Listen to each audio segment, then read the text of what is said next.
Hello friends, welcome to my YouTube channel IAS gateways. इस वीडियो में MCQ based series on IAS codes में session 20 में आईएएस 10262 2019 के कोडल प्रोविजंस को मल्टीपल चॉइस क्वेश्चंस के थ्रू डिस्कस करने की कोशिश करूंगा सो दैट स्टूडेंट्स को अंडरस्टैंडिंग हो जाए कोड के प्रोविजंस के साथ साथ जो कॉम्पिटिटिव एग्जाम्स हैं उसमें किस तरह से क्वेश्चंस बनते हैं। So let's start. और जो रिमेनिंग वीडियोस हैं आप मेरे इसमें मैंने प्लेलिस्ट बना रखी है एमसीक्यू बेस सीरीज नाम से, वहां पर आप जाके पुराने जो वीडियोस हैं आईएएस कोड के एमसीक्यू बेस पे वो आप देख सकते हो। और जो डिफरेंट आईएएस कोड के लेक्चर्स हैं वो भी सेपरेटली आपको अवेलेबल है, डिफरेंट प्लेलिस्ट बनी हुई है, वहां से आप रेफर कर सकते हो। So let's start. सबसे पहले हमारा जो फर्स्ट क्वेश्चन है यानी 201 क्वेश्चन है, इसमें पूछा गया है हमारा कि जो इंडियन स्टैंडर्ड 10262 2019 है, ये जो स्टैंडर्ड है it provides guidelines for proportioning of concrete mixes. तो जो हमारा आईएएस 10262 2019 कोड है ये हमारा सेकेंड रिवीजन है। This was the second revision. और जो इसमें प्रोविजंस दिए हुए हैं दे आर रिलेटेड टू कि कंक्रीट में जो हम मिक्स कंक्रीट की बना रहे हैं उसकी प्रपोर्शनिंग कैसे करनी है। इसका मतलब कि कंक्रीट के जो डिफरेंट इंग्रेडिएंट्स हैं उनमें कितना कितना क्वांटिटी आपको रखना है एक डिजायर्ड स्ट्रेंथ, वर्केबिलिटी और ड्यूरेबिलिटी अचीव करने के लिए एक स्पेसिफाइड एज में। ये हमारा बेसिक कंसेप्ट है और हमारे जो प्रोविजंस हैं वो इस कोड में दिए हुए हैं। क्वेश्चन में पूछा जा रहा है कि ये गाइडलाइंस हमारे किन किन ग्रेड्स के लिए एप्लीकेबल हैं। तो पहला ग्रेड है ऑर्डिनरी कंक्रीट ग्रेड, सेकेंड है स्टैंडर्ड कंक्रीट ग्रेड और थर्ड है हमारा हाई स्ट्रेंथ कंक्रीट ग्रेड। तो जो ये ग्रेड्स का क्लासिफिकेशन है ये हमारा कहां से आ रहा है, आईएएस 456 से। तो अभी जो लेटेस्ट हमारा अमेंडमेंट हुआ था, अमेंडमेंट नंबर 3, इस अमेंडमेंट नंबर 3 में ये प्रोविजंस जो थे ग्रेड्स ऑफ कंक्रीट के वो चेंज किए गए थे, ग्रुपिंग नहीं चेंज की गई थी। उस ग्रुपिंग के अंदर जो डिफरेंट ग्रेड्स हैं उनको रिशफल किया गया था। तो अभी जो लेटेस्ट प्रोविजन है उसमें हमारा ऑर्डिनरी कंक्रीट M10 से M20 था, ये मैंने ऑलरेडी एक सेपरेट वीडियो में आईएएस 456 में एक्सप्लेन कर रखा है। स्टैंडर्ड कंक्रीट को M25 से M60 तक क्लासिफाई किया गया है। पहले M60 हमारा हाई स्ट्रेंथ कंक्रीट में आता था, अभी जो हाई स्ट्रेंथ कंक्रीट मिक्स है वो हमारा M60 से लेके M65 से लेके M100 तक है। ठीक है, तो ये प्रोविजंस हमारे एग्जिस्ट कर रहे हैं। तो जो हमारी आईएएस 10262 की गाइडलाइंस है ये सभी ग्रेड्स के लिए अवेलेबल है। साथ ही साथ कोड ये भी कहता है कि अगर आपको सेल्फ कंपैक्टिंग कंक्रीट की मिक्स प्रपोर्शनिंग करनी है या मास कंक्रीट की प्रपोर्शनिंग करती है तब भी आप आईएएस 10262 के रिकमेंडेशंस को यूज कर सकते हो। ठीक है,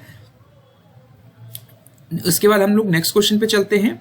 नेक्स्ट क्वेश्चन है हमारा एज पर आईएएस 10262 जो हमारा रेशियो है W/CM ratio is calculated by dividing the. तो जो रेशियो है आप लोग ने simply water cement ratio W/C पढ़ रखा होगा, जिसमें आप लोग पढ़ते थे कि ये रेशियो जो होता है हमारा बाई मास होता है, बाई वॉल्यूम रेशियो नहीं होता, इट इज बाई मास। ठीक है, यानी कितना, इसका मतलब ये हुआ कि वाटर आप मान लो कुछ x kg यूज कर रहे हो और सीमेंट आप y kg यूज कर रहे हो, इन दोनों का जो रेशियो है this is water cement ratio for a given concrete mix. तो ये मास आपने सिर्फ मास के रेस्पेक्ट में आपने ये रेशियो लिखा। अब जो W/CM रेशियो है इसमें आप क्या यूज करोगे, ये रेशियो भी हमारा बाई मास होगा। W तो हमारा वाटर ही रहेगा, मास ऑफ वाटर, लेकिन जो CM है इसका मतलब है सीमेंटेशियस मटेरियल्स जो भी हैं, basically these are the binding materials जो भी हम कंक्रीट मिक्स में यूज कर रहे हैं। ठीक है, तो सीमेंटेशियस मटेरियल, CM का मतलब है सीमेंटेशियस मटेरियल, जिसमें आपका आएगा मास of cement plus mass of जो भी हमारे आप यूज कर रहे हो एडमिक्सचर फॉर्म में। ठीक है, इट में बी मिनरल एडमिक्सचर। तो जनरली हमारा अगर फ्लाई ऐश है तो आपका फ्लाई ऐश का मास आ जाएगा, या आपका अगर सुर्खी है, या आपका मेटाकोइलिन है, या आपका ग्रेनुलेटेड ग्लास फर्नेस स्लैग है। तो ये इन सब का कोई जो भी आप यूज कर रहे हो, और अगर आप कॉम्बिनेशन में यूज कर रहे हो तो आपका ये हो जाएगा MW mass of water divided by mass of cement plus mass of fly ash, या मास ऑफ, इसके साथ अगर आप लोग मेटाकोइलिन यूज कर रहे हो इसके साथ आप मास ऑफ GGFS। तो इनका कॉम्बिनेशन भी आपको ऐड करना है। जितना भी आपका सीमेंटेशियस मटेरियल है तो वो जो रेशियो है वो वाटर का मास डिवाइडेड बाय सीमेंटेशियस मटेरियल। मास में सीमेंट के साथ सभी मिनरल एडमिक्सचर्स का कॉम्बिनेशन आएगा, जो भी आप यूज कर रहे हो अदर सीमेंटेशियस मटेरियल में अदर देन सीमेंट। तो अगर आप देखोगे तो बाय डेफिनेशन इसका करेक्ट आंसर जो होगा ऑप्शन सी होगा, combined mass of cement, mass of mixing water, जो भी आप पानी यूज कर रहे हो मिक्सिंग के लिए, by the combined mass of cement and fly ash. Cement तो कॉमन हो गया, एंड फ्लाई ऐश या कोई और सीमेंटेशियस मटेरियल या उसका कॉम्बिनेशन देयर ऑफ। ठीक है, तो ये हमारा करेक्ट आंसर हो गया। उसके बाद नेक्स्ट क्वेश्चन पे चलते हैं। नेक्स्ट क्वेश्चन है हमारा, which of the following data is are required for mix proportioning of particular grade of concrete. किसी पर्टिकुलर ग्रेड ऑफ कंक्रीट की अगर आप मिक्स प्रोपोर्शनिंग कर रहे हो तो आपको क्या क्या डाटा चाहिए। इस पर मैंने ऑलरेडी 10262 के जो वीडियो लेक्चर्स बनाए हैं उसमें जो लेटेस्ट वीडियो है वो डाटा फॉर मिक्स प्रोपोर्शनिंग का है। आई वुड सजेस्ट आप उसे देख लीजिए, you will be able to answer this question. इसमें मैंने आपको एक्सप्लेन किया था कि ट्रांसपोर्टेशन का टाइम का मतलब ये है कि प्लेस ऑफ मिक्सिंग, जो प्लेस ऑफ मिक्सिंग है और प्लेस ऑफ प्लेसिंग, जहां पे आपने कंक्रीट को बनाया और कहां पे आप कंक्रीट को ट्रांसपोर्ट करके ले जा रहे हो, इसमें कितना टाइम लग रहा है, इस पर भी आपकी मिक्स प्रोपोर्शनिंग डिपेंड करती है, because it governs the slump. ठीक है, कि आपको यहां पर क्या स्लम्प रिक्वायरमेंट थी और यहां पर प्लेसिंग के समय भी रिक्वायरमेंट अलग हो जाएगी, बिकॉज ट्रांसपोर्टेशन टाइम में there will be workability loss, तो indirectly it is affecting the slump. ठीक है, उसके बाद सेकंड पैरामीटर है अर्ली एज स्ट्रेंथ रिक्वायरमेंट, कि आपको अर्ली एज की रिक्वायरमेंट तो नहीं है, आपको क्विक सेटिंग की जरूरत तो नहीं है, रैपिड हार्डनिंग की जरूरत तो नहीं है। अगर ये रिक्वायरमेंट है तो आपको मिक्स प्रोपोर्शनिंग में सुटेबल एडजस्टमेंट्स करने पड़ेंगे। फिर थर्ड आइटम है maximum nominal size of the aggregate. ये ऑब्वियस है, ये अफेक्ट करता है कंक्रीट को। ठीक है, तो हमारे all of the above are the correct answer. अगर आप आइटम नंबर 4 क्लॉज 4 में देखेंगे तो मैक्सिमम नॉमिनल साइज एग्रीगेट के लिए जो डाटा फॉर मिक्स प्रोपोर्शनिंग है ये है, ट्रांसपोर्टेशन टाइम ये है, और any other specific requirements like early age strength requirement, ये हमारे और other parameters like method of placing, type of coarse aggregates, ये I would suggest to go through my video lecture on IS 10262, जिसमें मैंने आपको सभी इंफॉर्मेशन के बारे में ब्रीफ में आपको एक्सप्लेन किया हुआ है। उसके नेक्स्ट क्वेश्चन पे चलते हैं कि हमारा IS 10262 के अकॉर्डिंग हमें इनकरेक्ट स्टेटमेंट बताना है। जब भी आपके 1, 2, 3 स्टेटमेंट्स आते हैं ना, तो उसमें आप जरूर ये ध्यान रखिए, स्टूडेंट्स गलती करते हैं कि स्टेटमेंट करेक्ट पूछा गया है या इनकरेक्ट पूछा गया है। Question reading is very very important. तो यहाँ पे इनकरेक्ट स्टेटमेंट्स पूछा गया है रिगार्डिंग कि जो कंक्रीट का स्टैंडर्ड डेविएशन है। स्टैंडर्ड डेविएशन का बेसिक प्राइमरली पर्पस ये है to have a degree of quality control. Degree of quality control के लिए हम लोग स्टैंडर्ड डेविएशन यूज करते हैं। It is a statistical parameter जो हम लोग कंक्रीट की जब मिक्स डिजाइन करते हैं तब भी यूज करते हैं। तो इसमें पहला स्टेटमेंट ये बोला गया कि स्टैंडर्ड डेविएशन, जो भी हम इसको सिग्मा बोलते हैं, for each grade of concrete. ठीक है, हर एक ग्रेड के लिए हमें सेपरेटली कैलकुलेट करना है। ये बिल्कुल सही है। सपोज कि आप किसी भी प्रोजेक्ट साइट पे M25 यूज कर रहे हो, M30 भी यूज कर रहे हो, M35 भी यूज कर रहे हो सपोज, तो आपकी तीनों की मिक्स डिजाइन जो होगी वो अलग अलग होगी। तो आपका जो सिग्मा 25 होगा ये सिग्मा 25 सिग्मा 30 के करस्पॉन्डिंग नहीं, इक्वल नहीं होगा, ये अलग होगा, और ये सभी सेपरेटली कैलकुलेट करेंगे। ठीक है, तो तीनों ग्रेड्स जो भी यूज कर रहे हैं, हर एक ग्रेड के लिए जो भी आप साइड पे यूज कर रहे हो उसके लिए स्टैंडर्ड डेविएशन सेपरेटली कैलकुलेट करना है। कैलकुलेट करने के लिए आपको मिनिमम, मैंने आपको एक्सप्लेन किया था IS 456 में, minimum 30 test results. 30 test results का मतलब यहां पर ये है कि यू नीड 30 सैंपल्स। आपको मिनिमम साइट पे जब एक्चुअल स्टैंडर्ड डेविएशन निकालना है तो 30 सैंपल्स के लिए हमारा कोड रिकमेंड करता है। मिनिमम आपको 30 सैंपल्स, यानी आपको 90 क्यूब के रिजल्ट्स आपको चाहिए। ठीक है, तब आप स्टैंडर्ड डेविएशन साइट पे स्टैब्लिश कर पाओगे। तो ये हमारी रिक्वायरमेंट हो गई। अब रिक्वायरमेंट ये हो गई कि हर ग्रेड के लिए आपको जो भी, बिकॉज मिक्स डिजाइन अलग है तो सबके लिए स्टैंडर्ड डेविएशन सेपरेटली कैलकुलेट करना है। उसके बाद सेकेंड स्टेटमेंट है कि the standard deviation shall be checked every month.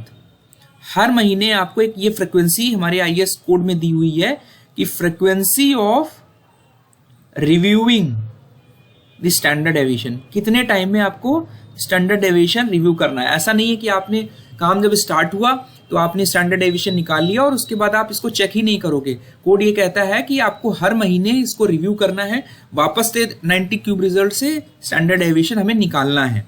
ठीक है, तो मिनिमम हमें 30 टेस्ट रिजल्ट्स वापस से चाहिए और ये इंश्योर करना है जो आपका कैलकुलेटेड स्टैंडर्ड डेविएशन आएगा जब आप इसको अप टू डेट कर रहे हो, तो that should be less than the standard deviation जो हमने मिक्स डिजाइन में कंसीडर किया। बिकॉज मिक्स डिजाइन के टाइम पे हमारे पास रिजल्ट्स नहीं रहते, तो हम IS 456 में जो रिकमेंडेशंस हैं स्टैंडर्ड डेविएशन की वो यूज कर लेते हैं। तो जो मिक्स डिजाइन में यूज किया है उससे कम हमारा कैलकुलेट होकर आना चाहिए टू एंश्योर कि हमारा degree of quality control is better. हम कंजर्वेटिव साइड ही चल रहे हैं। ठीक है, तो ये आपको कंडीशन इंश्योर करनी है। ठीक है, पर यहां पर क्या लिखा है कि subject to minimum 30 test results to ensure that it is more than it is not permitted, it is less than the value considered in the mix design. ठीक है, तो रेफरेंस के लिए हम लोग अगर यहां पर कोड भी देख लेते हैं 4.2.1.1 में कि standard deviation shall be brought up to date, calculation आपको पीरियोडिकली चेक करनी है, और या फिर मिक्स डिजाइन आप चेंज कर दे रहे हो। सपोज M25 की कुछ प्रोपोर्शनिंग थी, आपने उसको एग्जीक्यूशन के टाइम फिर से चेंज कर दिया, तो every change of mix proportioning, because ingredients की प्रोपोर्शनिंग चेंज हो रही, तो आपको स्टैंडर्ड डेविएशन कैलकुलेट करना होगा वापस से। ठीक है, it shall be checked every month, हर महीने आपको चेक करना है, subject to minimum 30 test results to ensure that it is less than the value considered in the mixed design if higher। अगर suppose if sigma c is greater than sigma जो mixed design में आपने consider की थी, तो आपको modification करनी है, modification in the mixed design। ठीक है, आपको modification करनी है mixed design में। तो यहां पे हमारा सिर्फ स्टेटमेंट 1 करेक्ट होगा, स्टेटमेंट 2 हमारा इनकरेक्ट हो जाएगा। इसके बाद हमारा नेक्स्ट क्वेश्चन है कि IS 10262 के अकॉर्डिंग हमारा approximate amount of entrapped air कितना लेते हैं नॉर्मल कंक्रीट में। यहाँ पे कोड कह रहा है नॉर्मल कंक्रीट क्या है, non air entrained concrete. Air entrained concrete हमारी अलग होती है, जिसमें हम इंटेंशनली वर्केबिलिटी को इंप्रूव करने के लिए for the same water cement ratio हम एयर इंट्रोड्यूस करते हैं यूजिंग सम एडमिक्सचर्स। ठीक है, लेकिन नॉर्मल कंक्रीट में यहाँ पे इंटेंशनली हमने कोई भी एयर इंट्रोड्यूस नहीं की है। उस केस में जब आप मिक्स डिजाइन करते हो तो depending upon the nominal maximum size of aggregate आपको एक सर्टेन परसेंटेज इंट्रैप्ड एयर का लेना है कंक्रीट मिक्स प्रोपोर्शनिंग में। तो कोड जब कहता है कि आप टेबल 3 के अकॉर्डिंग ये वैल्यू कंसीडर कर सकते हो, तो अगर आपकी कंक्रीट मान लीजिए M25 के लिए आप डिजाइन कर रहे हो, ठीक है, और आपको 1 मीटर कंक्रीट के लिए प्रोपोर्शनिंग करनी है, ये 1 क्यूबिक कंक्रीट वॉल्यूम है, तो जब आप कैलकुलेशंस करोगे तो कोड ये कहता है कि अगर आप इसमें 20 mm नॉमिनल मैक्सिमम साइज है तो आपको 1% ऑफ कंक्रीट के वॉल्यूम, जो भी आपने कंक्रीट की वॉल्यूम बनानी है उसका 1%, यानी आप इसको लोगे तो 1% यानी 0.01 इंटू 1 यानी 0.01 क्यूबिक मीटर आपका एयर हो जाएगा, जो कि हमारा एंट्रैप्ड है।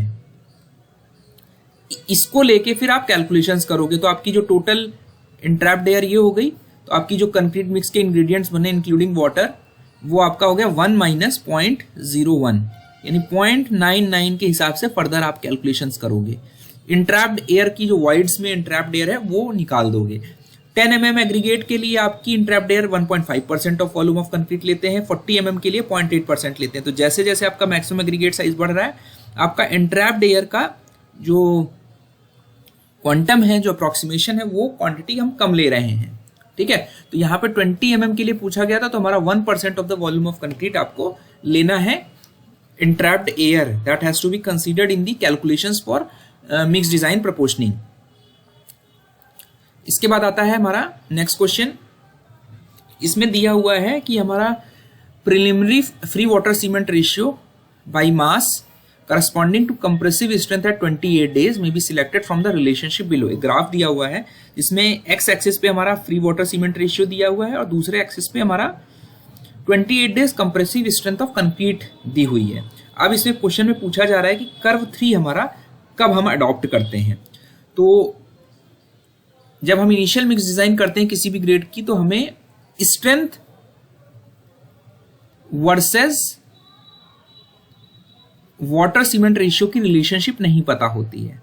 ठीक है, जब नहीं पता होती, अगर आपके पास प्रीवियस हिस्टोरिकल रिजल्ट्स हैं तो आप वो यूज कर लोगे कि आपने अगर पोर्टलैंड पोजोलाना सीमेंट के साथ पुरानी मिक्स डिजाइन की हुई है, तो अगर आप उसे यूज करना चाहते हो तो उसको आप रेफर करके डिजाइन मिक्स में एज्यूम कर सकते हो। लेकिन अगर आपके पास कोई भी डाटा नहीं है, ठीक है, तो strength versus water cement ratio code में 3 कर्व्स में दी हुई है। इसमें एक प्रीलिमिनरी वाटर सीमेंट आप कंसीडर करते हो गिवन 28 डेज, जो आपकी डिजायर्ड 28 डेज कंप्रेसिव स्ट्रेंथ है।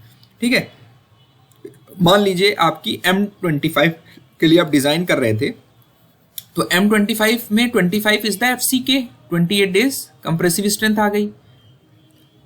अब आपकी इस कंक्रीट मिक्स डिजाइन के लिए कौन सा कर्व यूज होगा, इसमें कर्व 3 की बात कर रहा है, तो ये मैं आपको एक्सप्लेन कर देता हूं कि इट डिपेंड्स। कोड कहता है कि इस कंक्रीट को बनाने के लिए आप सीमेंट जो यूज कर रहे हो उसका स्ट्रेंथ कितना है। ठीक है, अब हो सकता है इसकी आपको एक्चुअल स्ट्रेंथ ना पता हो, तो कोड ये कहता है कि अगर आपका OPC 33 ग्रेड है, ठीक है, OPC 33 ग्रेड है, तो आप सिंपली जो कर्व 1 है, अब हम लोग इस पे चलते हैं, जो हमारी कोड के प्रोविजंस हैं। जो कर्व 1 है, ये वाला जो कर्व है, ये आप यूज कर लोगे अगर आपके पास कंप्रेसिव स्ट्रेंथ ऑफ सीमेंट का डाटा नहीं है। जो कंक्रीट की स्ट्रेंथ चाहिए वो तो आपको पता है कि आपको M25 के लिए मिक्स डिजाइन करनी है, लेकिन अगर आपके पास वाटर सीमेंट रेशियो एज्यूम करने के लिए आपको सीमेंट का यूज जो है उसकी स्ट्रेंथ डाटा भी आपको चाहिए, तो OPC अगर नहीं है, सीमेंट का भी नहीं है, तो OPC 33 के लिए यूज कर लोगे। कर्व 2 जो है वो आप OPC 43 के लिए यूज कर लोगे, और जो कर्व 3 है ये OPC 53 के लिए यूज कर लोगे। और अगर आपका मान लीजिए M25 था, मान लीजिए M50 था, तो M50 के करस्पॉन्डिंग अगर आप 43 यूज कर रहे थे तो यहां से ये वाटर सीमेंट रेशियो आप अडॉप्ट कर लोगे। अगर 53 यूज कर रहे थे तो इसके करस्पॉन्डिंग यहां से उठा लोगे वाटर सीमेंट रेशियो, जो प्रीलिमिनरी आपको डिजाइन के लिए लेना है। और 33 यूज कर रहे थे तो आपको ये वाला अडॉप्ट कर लेना है 0.3। तो इस हिसाब से अब अगर आपके पास एक्चुअल स्ट्रेंथ डाटा है, तो एक्चुअल स्ट्रेंथ डाटा के लिए कोड ने कहा कि हमारी स्पेसिफाइड जो सीमेंट की एक्चुअल स्ट्रेंथ आ रही है उसकी रेंज के हिसाब से आपको कर्व को यूज कर लेना है। तो कर्व 1 आप कब यूज करोगे, जब आपकी 28 डेज कंप्रेसिव स्ट्रेंथ, यहां पे जो स्ट्रेंथ दी है ये सीमेंट की स्ट्रेंथ दी है, कि आपकी कर्व 1 तब यूज करोगे जब सीमेंट जो आप यूज करने वाले हो उसकी आपको एक्चुअल स्ट्रेंथ पता है और वो किसी इस रेंज में आ रही है, 33 से लेके लेस देन 43 में। ये वाली हमारी 43 इंक्लूडिंग एंड लेस देन 53 इस रेंज में आ रही है, और 53 ये हमारी 53 and above greater than or equal to 53।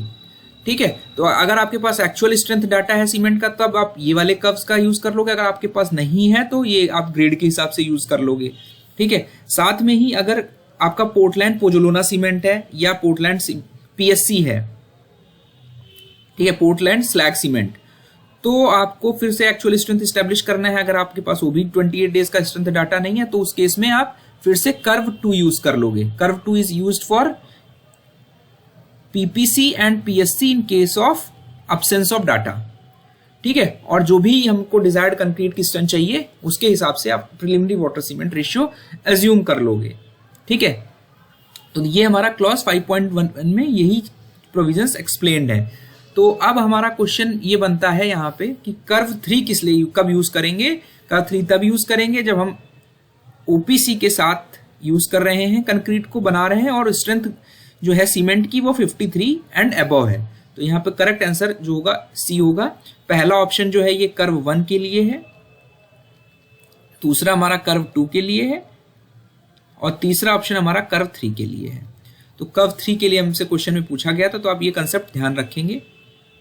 उसके बाद नेक्स्ट क्वेश्चन है हमारा कि लॉन्ग डिस्टेंसेस पे जब हम कंक्रीट को प्लेस कर रहे हैं, ट्रैवल करके ले जा रहे हैं बैचिंग प्लांट से, RMC प्लांट से, तो कंक्रीट मिक्स को जनरली किस लिए डिजाइन करेंगे। सपोज आपका ये यहाँ पर बैचिंग प्लांट था और आप यहाँ पे आपकी एक रिवर है जहाँ पे आप फाउंडेशंस बना रहे हो, ठीक है, वेल फाउंडेशन आप कर रहे हो।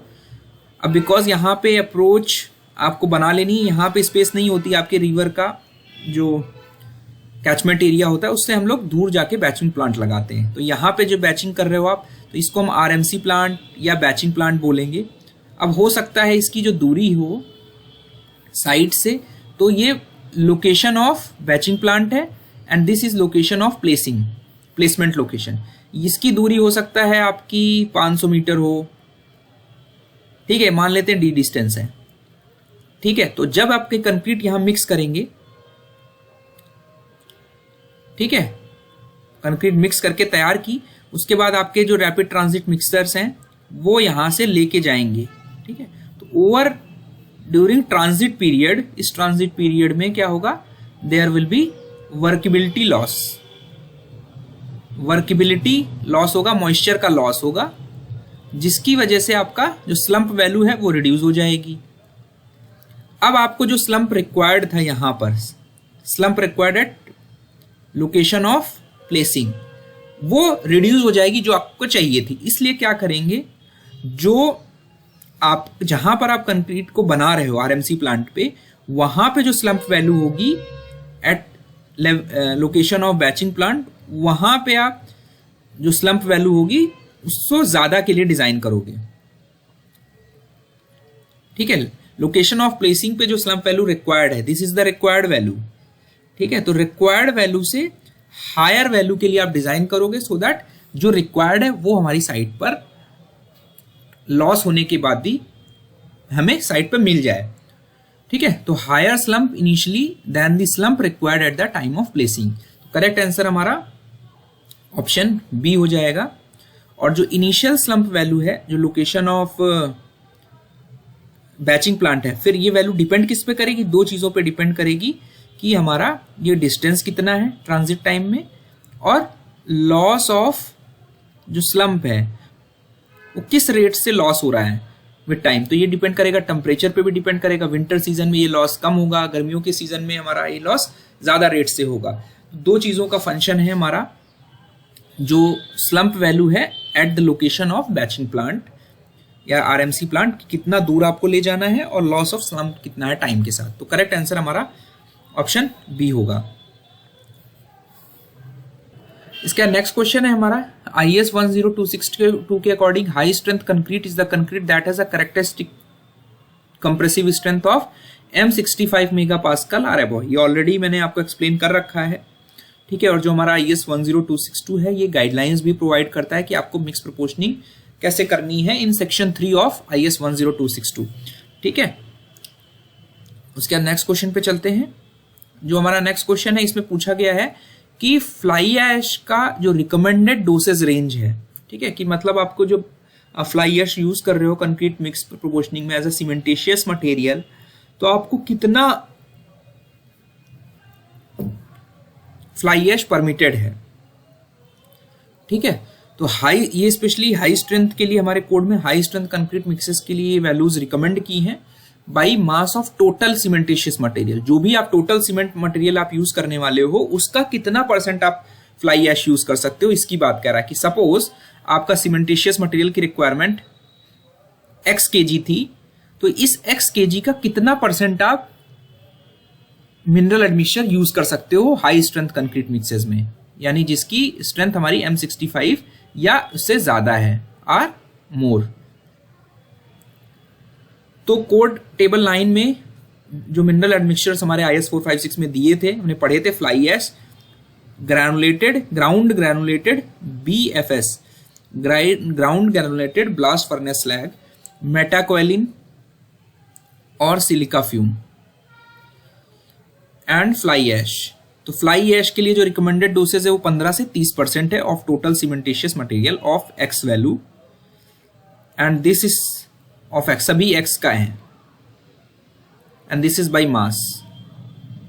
तो सिलिका फ्यूम 5 से 10% है, मेटाकोलिन 5 से 15% है, GGBF 25 से 50% है, और फ्लाई ऐश 15 से 30% है। यानी आप देख पा रहे हो कि GGBFS की सबसे ज्यादा परमिटेड वैल्यू है रिकमेंडेड डोसेज में, सबसे ज्यादा जो रेंज है वो आप GGFS का यूज कर सकते हो, ठीक है। इसके अलावा जो बचा हुआ पोर्शन है वो आपको सीमेंट ही यूज करनी है। कि सपोज आप अगर आप सिर्फ फ्लाई ऐश यूज कर रहे हो तो आप अगर मैक्सिमम 30% यूज करते हो तो 0.3x जो है वो आपका फ्लाई ऐश होगा, और जो बचा हुआ 0.7x है वो आपका सीमेंट होगा।